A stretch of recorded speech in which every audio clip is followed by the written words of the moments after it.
Hello there, Seraphim17 once again. This is my Hitman Challenges walkthrough. We are doing the Assassination challenges on the final test. So this first run here, guys, is going to be suit only, silent assassin, suit only, silent assassin. And it's going to be a very similar run to the one that you saw me do, only I'm going to take it from a different angle so that it's a little bit different, so it's worth watching again. But the strategies will remain very similar. And what I'm going to do, guys, is I'm going to be covering all these challenges, but I'm going to be splitting them up into the ones that are kind of pertinent. So for this one, it's going to be kind of all the silent ones. The next one's probably going to be a couple of the ones associated with that projector, and then various ones in between. So it'll be maybe 2 to 3 challenges per video, and that way it's not a massive 50-minute video like it was going to be, because I hate bringing videos like that. They're too long, they're too intimidating. Unless it's a playthrough, and then that's different, because you're there for that kind of thing. But this needs to be snappy, it needs to have pop, so I'm going to split them up into digestible videos, and then you can get what you want, rather than watching what you don't need. So, there are a couple of things you can do here. You can use the coin, if you want to lure people in. You can also use items that you can throw, like wrenches. They're fantastic for luring people. You can also put your gun on the floor. That's another fantastic way of getting people to follow what you want them to do, which is what I'm going to do here. Somebody left a comment on my video where they didn't understand why the guy left and he's always with them on their game, and they didn't understand what I did here. I dropped the pistol there so that when those two people come back this way, the target will come into the room and his guard will move that gun into a safety deposit place. That gives you enough time to kill the target without him coming back and interrupting, and it's a fantastic strategy. The problem is, on Paris, when you set that fire alarm off to get Victor to go into the basement so that you've got a guaranteed area to lock him down, when you put that gun on the floor, his bodyguard never does anything with it. It's really weird. There's times when his AI will walk around all suspicious for no reason, and there's other times where he will call in the gun, and another identical bodyguard will come downstairs and I think he picks it up. But you cannot make it do what it does in this mission, because if you could, I would have a really fast, suit only, no non-targets knocked out, silent assassin, entry level, entrance only run. But as it stands, I can't get sub 8 minutes because I'm getting my ass kicked. And I refuse to watch anybody else do it, because I want to learn, I want to find my own path. And it's really tricky at the minute, but I'm going to keep it up now that they've fixed the servers. Which we're going to talk about the servers in Paris, because Paris is the level that really suffers. This level and the previous one are not too bad at all, because the loading is manageable and the frame rate is stable for the most. And I say stable kind of loosely. The frame rate's up and down all over the place. In this area, you can definitely see the 60 a lot more, because it's a much better optimized level. And there's less people in it, so that's why it's easier, I would imagine. That said though, the game it screams unfinished, it screams poorly optimized, it screams rushed, and it doesn't make sense to me, because they had more than enough time and they could have delayed it and they chose not to. And I have no idea if it's developer pressure or if it's just, you know, greed. But this is a game that's going to get a physical release in 2017, because that's how long it's going to take them to get the frame rate to work properly, to lower the loading times and to optimize this game. Because at this moment in time, it's just not working correctly, and it's not even all there. But these are the next missions, guys. We're going to assassinate him dressed as one of these mechanics, and we're going to kill him using the ejector seat. So what I chose to do for a lot of these missions is you can enter this building however you want to do it. You can use the same reliable method, or you can use some different ones. And because I knew this was going to be a video, and because I knew it was probably going to be in the similar videos, I've tried to show you a couple of different ways of getting in, so it's not all the same. And if you want a little bit of diversity, you have that. For the most though, guys, I recommend you stick with what works, because it's tried and tested, and it'll get the job done.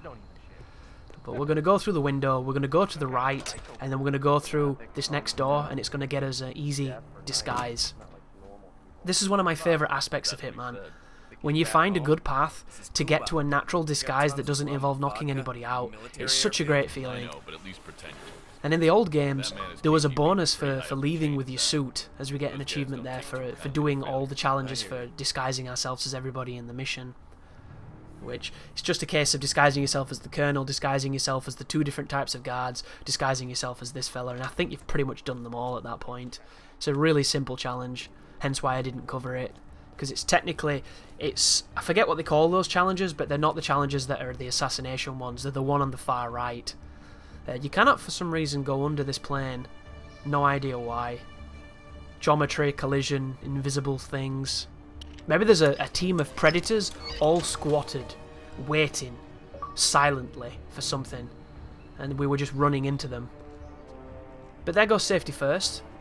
There's going to be a little bit of a mistake on my part coming up, guys, so I'm going to trim it out.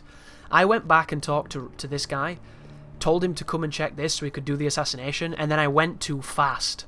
If you go too fast, he'll reset and go back to where he plays chess and do his pattern. So what you're going to see when we run up here is you're going to see me run away from him after talking to him, and then there's going to be a crossfade of me going back to him. And because he was in a different position, it was difficult to line it up. And normally I would just restart, but I was doing one full recording to do all the challenges, and I did all of them in one continuous recording, just replaying the mission. Must we really? So, tell him to follow you, he will do so, but make sure you don't go too far ahead, because the pathing on the AI is kind of stupid in my opinion, because once you tell this person that you need to test it, he's a grown-ass man. He knows all he has to do is walk over to it, and it's not going to move. The jet doesn't move, so he knows where to go. There's no excuse once you tell him for him not to go there. Why does he need to follow us? It's one of those arbitrary, contrived gaming conceits that, for some reason, that's how the scripting works, that's how the event triggers, and it's bad. It's the type of stuff we need to move past because it's not how games should work. You know, we're getting to the point now where games are so sophisticated and so advanced, we shouldn't have to walk by lightly brushing the analog so some tosser can follow us around a base he is from. We're the stranger. We know this base better than he does, apparently, because he can't do it on his own. Codependent motherfucker just needing people to teach him where to go. Just dumb. Super dumb.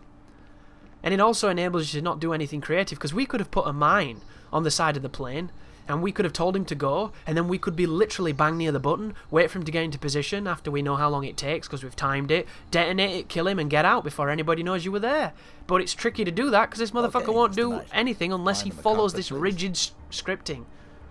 So, you have to come over to this chart, and then he's going to wait and wait and wait, and then he does it. And then you have to lead him through the instructions, and then it goes to a cutscene, and then we can get out of here. But you might wonder why it bothers me so much, such a small thing like that. It's because this game could be wonderful, it could be truly magnificent, and in a lot of ways it is. But there are so many technical niggles in it that just shouldn't exist. You know, it's 2016. Should we have to wait a minute and a half to load something on a next generation piece of kit? The answer is no. But that's the reality. And it sucks. And it sucks so bad.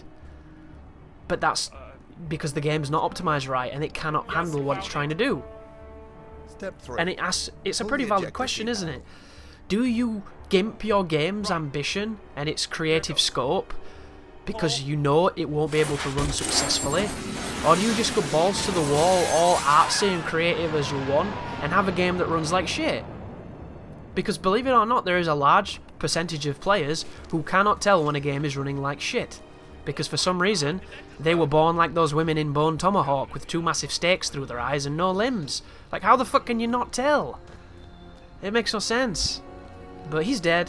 And that's the end of my little rant. I apologise about the achievements, guys. This game has a feature where the challenges only pop up once. And I've already done them all on my account, so I had to make a new account to do this walkthrough so that I could get them to pop up, and then I had the achievements popping up because I forgot to turn the notifications off. So I am very sorry about that. It's not professional at all, but it does happen. I blame IO once again. You know, this is a game where you want to see when you've done those special things. You want to see those challenges pop up, and you want to see them ranked at the end to tell you that you did all those sweet things. But it doesn't even give you the satisfaction of that, which we'll talk about in another video. But thank you for watching. Thank you for indulging the things that I have grievances with, and you take care now.